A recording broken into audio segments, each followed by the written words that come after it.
Something I think is important to share, especially for those who are in early sobriety or watching or observing somebody else who is going through the same.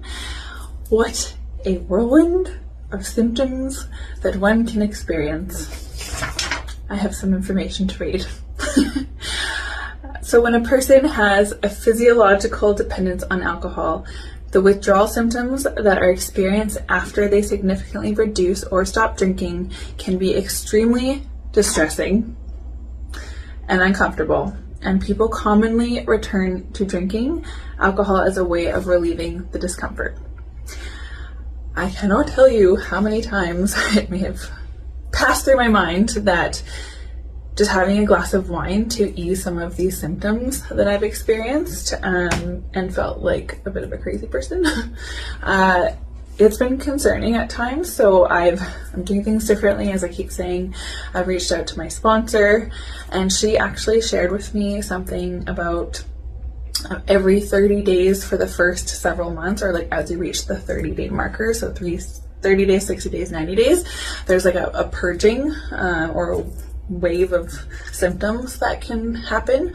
So I'm going to do more research on that, but that is also helpful to know because I'm on day 26 and I have felt like crying, and it's not hormonal and it's not a full moon, and I've not had any specific thing that I'm thinking about to create that feeling.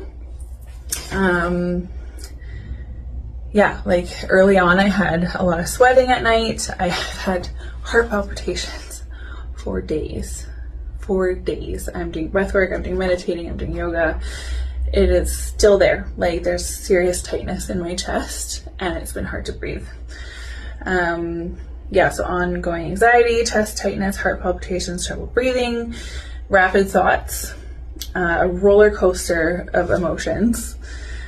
Irritability and agitation, that's been coming up. It's been rather unpleasant because I'm like, this is not me. I am a nice person, I swear, but I don't feel like one inside sometimes.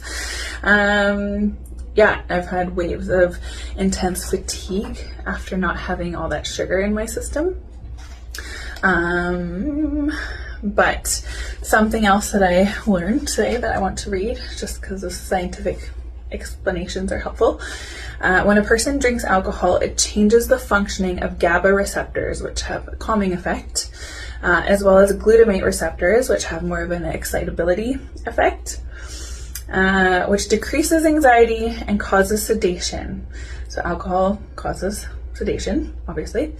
The brain reacts by decreasing calming GABA and increases glutamate, signaling to compensate for how alcohol alters these levels. This adaptation functions as long as you continue to drink alcohol, and this is known as tolerance. So that whole like calming chemical is way down and the excitability chemicals are amped up, which is why we get those anxiety feelings and why after you quit drinking there's this constant sense of anxiety and heart palpitation. So I'm just going to breathe for a second and calm myself while I do this. But it is helpful for me to know these things because it's tempting to relapse when I feel like I'm going crazy and like these things aren't explainable. But when I know it's for a reason and that my mind and my brain and my nervous system are just recalibrating and it's going to be a process, it's helpful because then I'm like, okay, there's light at the end of the tunnel, wherever it is. So just a little informative update. Day 26, going through post-acute withdrawal syndrome. So fun, but I'm gonna go to a meeting later, so yay.